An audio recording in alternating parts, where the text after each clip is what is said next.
So people, Johnny here again. Mamang gaina gari thobugi tutorial hapsagi budo do yamna fazana response lak pire. Aduna thank you so much. Idea dwa yamna response lak ani have rate haziru tabne ai tare ko. Aduna mayamna ju haibirak ba kai mathangi lesson da kai kai tak di akoi cornering to golai thek ba adi maning han ba adi angam ba ka ba incline ka khotpa mayam ai tare adugi mayam do adum Luna don't talk to in I direct. I did Gary and over Tova music the Yam Luna talk to in I direct. Other Nasig lessons in a more a lesson hijack. A Kogi Golai take Wasiga, Conring to Wasiga, reverse gear to Wasiga, Manningham was an east tax again to Matangi, the Ramokoi inclined to Angambakawi, to Adum Hapsaraki, Aduna Matangi episode to Torsi. Nasigi say, Kogi Conring Hana Torsica, Conring Golai was a command ticket the Galdo. Aduna assuming Garito was a credit Haiti and a lower Sica. I'm a mangi video to the Quina Garito, at least straight forward to the Haiti and lower Sia to Golai take with Yung Tasica. I scan as a mirror, was it? Okay, other day, cornering, Labi take a game horse guy, she a campatki, Nellet label lyric to the name of Tosa, she's in a corner card lab in a Tarico. Aduna, Horace, sit bell, a parico, sit bell fare, handbrake, Kado, Koi Hana, I has a guy to come and in them handbrakes is later. Gear one the Tame, go, the Mamangulation to them come over, was it clutch in a neatly, go. Aduna, a hand with Horpaki Hayden and lower see, go. Aduna corner take pagi so let's see go I first gear go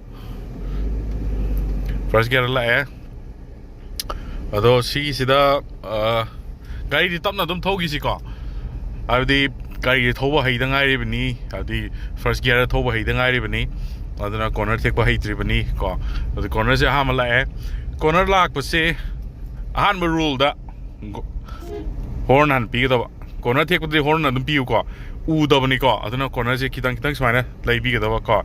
Steering this mine because later. Go. Some later ni. Go. Later can see your rare hack and Hadok Piro com. Matanda dum in Mamang Hijabado. Steering say, Matanda dum halakani have the Manning the dum halakaneva. Aduna, Haziki doga, Asaidam, Asiki Lice, the Mutoxico. Okay, Hazik Simung later. Other see the immediate Ubunina horn kong, the Yareka. Later, go. Fine later. Yog dribble later, heck yo boga, Tado. Car, steering. Yog dribble later, could Tado wear the top not later, Swine can't leave they go. Tum some later by that. A corner ama mook, Yanks, corner ama don't your account of Mapakiko. Say corner ama mook like a car. Adam, see me luck was you at the go, to go, fine. Kitan them later, fine. Go, had the Yori hack and some Tadopa. So I like the media, Manaka Lak, Bagishu, Yang of Nico, or the Ina Sonakan Jalagadi left from the tongue of the car. I got it. My eye token where they left from the told only. Got swine later. Conramas lair. Conrama Lak, see. Top Nadum, swine Taraga. Go. Dum later, yo drivo, corners it, yo drivo, straight your drivo, look on Tadoko. Go. Mine them like that. Duga, when a blind corner, luck we always in a car. Have the swine head can't take back. I don't kind of the horn, I don't call them Nico. Next corner of your kind of haircut. See corner, your record. I'll see Mila is a car, she won't come you. Got Duga, say, Teo. Them Teo, car, them Teo, yo drove Teo. Heck straight your boga. Salon hung it over. Car. Hundred see straight lane it over Nico. My eye laying it over. I'm going to go same fundamental side there go. Sit mine Teo, Teo, go. Opa Teo. The city corner, I'm on take to them take a lot. Top na them take a lot, go. Them take a lot. Oduga, straight the layer, kind of running the Halakwa. Go, smile layer. Other see blind corner, we do need the horn pick of the go. I see is a blind corner, ni. Horn pick of the guy like who did in a car.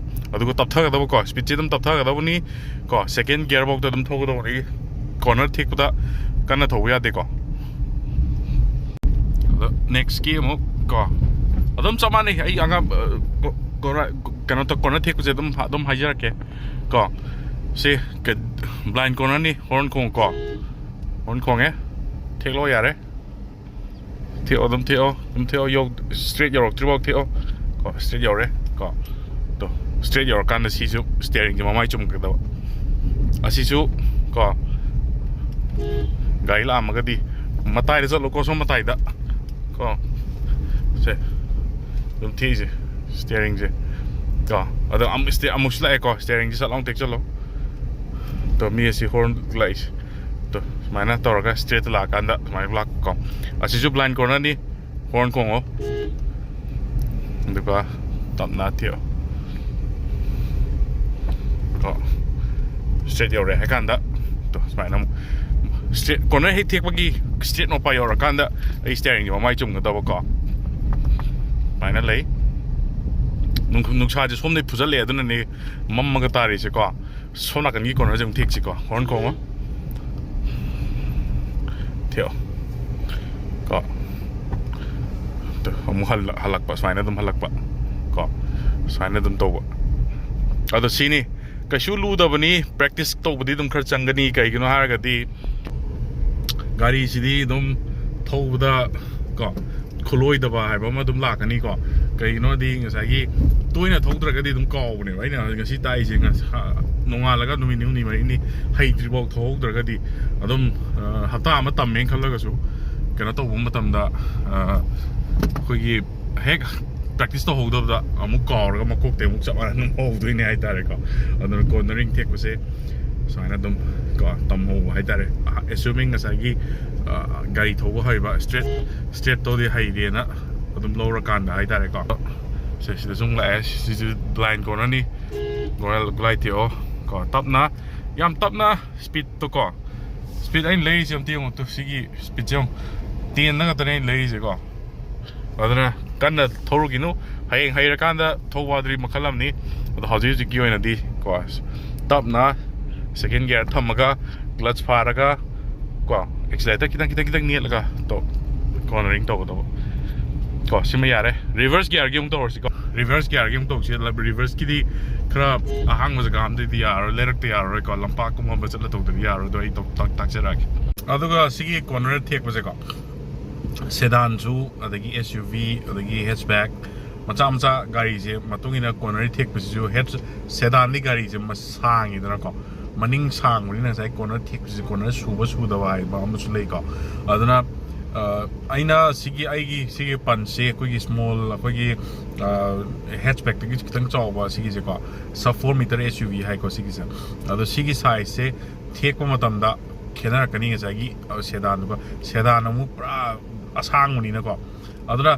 ꯁꯦꯗꯥꯟꯒꯨꯝꯕ ꯑꯗꯒꯤ ꯑꯩꯈꯣꯏ Hyundai Vernaꯒꯨꯝꯕ ꯃꯅꯤꯡ ꯌꯥꯎꯕꯁꯤꯡꯁꯤ ꯊꯦꯛꯀꯦ ꯍꯥꯏꯔꯒꯗꯤ ꯀꯣꯔꯅꯔꯁꯤ ꯈꯔ ꯆꯥꯎꯅ ꯊꯦꯛꯀꯗꯕꯅꯦ ꯈꯔ ꯆꯥꯎꯅ ꯀꯣꯟꯗ ꯌꯥꯗꯕꯅꯦꯕꯀꯣ ꯑꯗꯨꯅ ꯀꯩꯒꯤꯅꯣꯗꯤ ꯈꯔ ꯆꯥꯎꯅ ꯍꯦꯛ ꯀꯣꯟꯗꯕꯗ ꯁꯠ ꯂꯥꯎꯅ ꯊꯦꯛꯆꯟꯕꯗ ꯃꯅꯤꯡꯒꯤ ꯇꯥꯌꯔꯗꯣ ꯁꯨꯗꯗꯅ ꯈꯣꯡꯕꯥꯟ ꯂꯩꯔꯝꯒꯗꯤ ꯈꯣꯡꯕꯥꯟ ꯇꯥꯕꯅꯤ ꯈꯪꯗꯦ ꯄꯨꯊꯕꯅꯤ ꯈꯪꯗꯦ ꯑꯗꯨꯝ ꯇꯧꯅꯤ ꯍꯥꯏꯇꯥꯔꯦꯀꯣ ꯑꯗꯒꯤ SUVꯁꯨ ꯒꯥꯔꯤꯁꯨ ꯆꯥꯎꯕꯅꯤꯅ ꯆꯥꯎꯅ ꯊꯦꯛꯀꯗꯕ ꯍꯥꯏꯇꯥꯔꯦꯀꯣ ꯑꯗꯨꯅ ꯀꯣꯔꯅꯔꯤꯡ ꯇꯧꯕꯁꯦ ꯒꯥꯔꯤ ꯑꯃꯒ मागी एंगल अमता मानरोइको मागी गारी की साइज तुगी मतुंगिना अदुना सिगी मैम सिदी अदुम आइगी प्रैक्टिस तौरा कान इसा गारी दुदा इसाना दुम हादी अमा लाकने हाइतारे खंगजरकने हाइतारेको अदुना आइना ताकजाबसे आइगी गारी ताकजाबनी अदुना आइगी कॉर्नरिंग स्टाइल से आइगी एंगल दो आइगी गारी सिगी मतुंगिना एंगल तौजबे वानी सोमना गाड़ी से अतोपा Hyundai Verna को थोरगदी आइना जि थीबा कॉर्नर की स्टाइल दो अदुदगी अमु खितंग चौकथोंग अमु कक्तबा यारोइको सियास थोरमी सियास थोबगी कॉर्नरिंग खुतोगदुगा सिगी टाटा पंच की कॉर्नरिंग खुतोगसिगा दुम खेनानि हाइतारे सियास नम खितंग चौकतक कोनदबा यादे केनो मनिंग दो सांगनिना अदुगी एकोमोडेट तौंदनबा हाइतारेको अदुना केनो अमु तोरस रिवर्स गियर यम तोरस रिवर्स की गियर तौबम से गाड़ी से सोरोक्तेना को मेन रोड की मताई देना तौरस कइनोदी लंपाककुंबा थोबसिन बखोतदि आ कोमा लंपाक तान चतदि यारोय coma लंपाक चतदि ngamroy जिक्तिको अदुना reverse gear तौबगी video ने सिसिना मुका रिवर्स गियर तौबगी अमुक आई खितंग हाइजरके रिवर्स गियर से तौब मतंदा कोई रिवर्स कैमरा यावरगदि दुम लाइरे रिवर्स कैमरा यावदबा कार से तुम मैम यावइदनको अदुन मैम तौनरिसे अखोई सिगी थोंनावदे येंथोगा समाना अखोई समाना येंथोगा येंबा ngakतनिको यामना अखोई हैनरिसेको अदो अदुना ख्वाइदगी इफेक्टिव होय हाइतारेको थोंनावदे समाना येंथो तौबसिमा अदुगा अखोई ORV सिगी ORV एमदा येंगदौबनी अदगी सिगी सिसु येंगदौबनी अदगी सिसु येंगदौबनी को अदुना अखोई reverse camera yauragadi ko si ai reverse ta thame ko reverse ta leirabani ado reverse camera yauragadi yamna phare reverse camera ge dum loina bak magi se kai graphics to the kenrak pa ya dubu smaina line lai sa sigi ai gari the dimension ni ko sigi si da dum la kan ha sigi matai de lei ba gai se kaim to roi sigi line sigi manung de ko ga de ai reverse han ba yaroi tu ne ko ado straight dum han ge ha ga di ani ado sigi se kain to ge da in steering just smaina lei ba matam da blue line je leirak pra ko leirei ko right lom da smaina leirei ko smaina to si leirei ko adagi som da leiragana smaina leirei ko adana reverse ki di akhoi na khang da ba mana straight ta thang gi ko reverse ki di khang da ba mana akhoi na smaina leiragadi ko smaina leiragadi gari smaina leiragadi ko akhoi smaina leiragadi gari je som da chat ki ne ba ko smaina la ka be smaina chat ki ne ba som da leiragadi ko left da leiragadi smaina ga la smaina chat to ba guys smaina hala ka do ko an taraga gan tare ko je koina left to right smaina lei ba tam ko steering smaina leiragadi ko smaina leiragadi smaina chat ki ne ba som leiragadi smaina la ka ne ba ko adu ki angle ma bet kham biro ado outside camera da su thela ga di su gan ta ga do ne do gai man le ithan da number ni na yad re do di ko ado reverse han bje straight ta han bagi di lai ko straight ta corner thek pa khot pa torok pa adagi maning da kham khot pa adu ne ba ko ado hajiki na camera gi reverse camera yeng ga to bugi ma sian to ko sigi straight ta lai bani na ai reverse camera lai ko sorry reverse gear ha pe ko ado clutch ti dom net ka to bani sigi je ko clutch ti dom ne le ai gai thotri ko adana straight ta lai ram ni na ina sik maning han ma tam da maning han ge ko ha pe so maning ha pe han ge ko maning han ge sida focus to view adum lai ko straight ado aina steering je ako ko se maning da car ma lei si iron red lei ko iron red lei bani ai steering je ma hek lei bia te ko smaina hek lei chalu da adum smaina hek lei ru da ko adu sigi blue line je ka sai ke no yo re na ko car lei na do thek ne ba aduna ko straight adum tham go maning adum straight adum han go ko smaina straight adum halu ado sai gi nang na khang da ba na keno gi si ko reverse ki han base accelerator je sune ne tabi da ko sune ne tabi da clutch ka brake na dum sian ba ya bani ko clutch dum thadok bi hoi tare matam da dum clutch dum thadok ko gari ji dum halak ni ko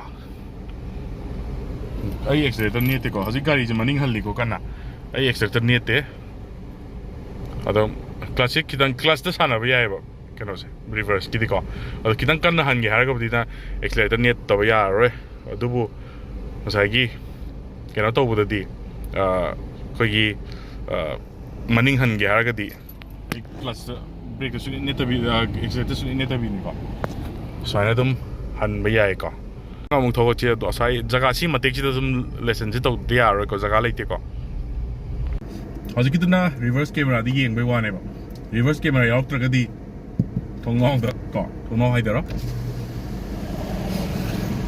smain to ga luk thar ani ko smain to ga yeng ga tok da ado ki yeng mani na smain to ge da aina che gear pa lo ko duga smain to ni ko to ga sum yeng ai smain sum line to wai ta smain sum to ba ado sida yeng ba ma thok da ra ni ko sida adi reverse camera out ka dia sida yeng ba ma thok da ra ni aduga sida si yeng ma thok am ta ra ni kai kari maning kari le ge to khang dra ni na hai ta si maning loi hang le sida da iron red am le ko iron red ja da u re aduna asigi mapa je ina sida gap macha ma sida le je lei bani na dum chan ne ba straight to thobu da ko ado kai gum ba sida gap le ram dra ba gap se kamai na yeng chi ko ai kitang to si gap le tre si de ko si gap le tre kari se jom kitang tok sala ke si gap le tre ko gap le tre ni na ai na straight ta han ma da thieng ne ba kamal jari ko aduna si gap le hen bam changi gap le hen ba si kamai le hen ga ba da gari se sumaina ꯁꯣꯝꯗ ꯈꯤꯇꯪ ꯊꯩꯗꯣꯛꯄ ꯀꯣ ꯊꯩꯗꯣꯛꯑꯕꯅꯤꯅ sida gap later car maning je ko si gap later sida gap later ko aduna gap later ni na reverse han ba dum ya ni ai ta aduna swine tor ga sida yenga ga ko sida yenga ni ka reverse um halli ni sida yenga ni ko maning je hal swine han ga do ko aduna gari reverse han ma se kitang tricky oi bani ko aduna kitang safe oi bugada environment jaka amada chatlaga to khwaidagi nungai mafam di koi kumala baki parking ahang do adu torbu yai natragana atoppa jaga je ahang ji leiti aina sum ayo khanda ji aina u da ji kumala baki no kwai base ta ni ko aduna reverse gear to bose kitang tricky oi bani kader ngasagi ahan mugi lesson da ina gari aham thorok pagi lu do amana dum lu na thokani ko aduna kitang sidi practice sama change ko reverse camera yaw gari ragadi kitang thuna haini adu reverse camera yaw da ko gi hanai gari ari bagum khotpo ragadi kitang lu gani ko hadi swane side gi yang kani mirror me am ji yang ga da tam tam na torok do ni hai tare ko aduna practice am to hom change magi rules to budi magi niyom to budi ino jikta edana ko ando si yang ga tap na dum to we ado aina sida ta e haiduna su isai thanda ai video yang ga gari try to bi gano ko abi mi ma yauraga ko mi ma yauraga thobi ga da mi isai thanda ai joni gi video yang am nei gari tho he ani tori isai thanda thobo kino ko ai responsibility adu lo ngam jaroi adana si sini sina mo ko gi conringa ko gi reverse ka next na mo gari angamba thogot pase kai tare marak lip ki yam yaw ni ko adi gari marak gari traffic light lamani khangde adi akoina panic oi bagi gari je ka toroga takal lep thok ki yaw ni maning halak ka yaw ni yamna pakhat pa yamna situation do yamna lu timing mo oi bani ai tare ko adu gi do adu su ai taksara kai tare adu gi video do no matang ngai bi mo gari angam mo na thokla incline na thamaga ai video ro tap char kai tare ko no lo si jage matung gi video ngai bi mo ngasi gi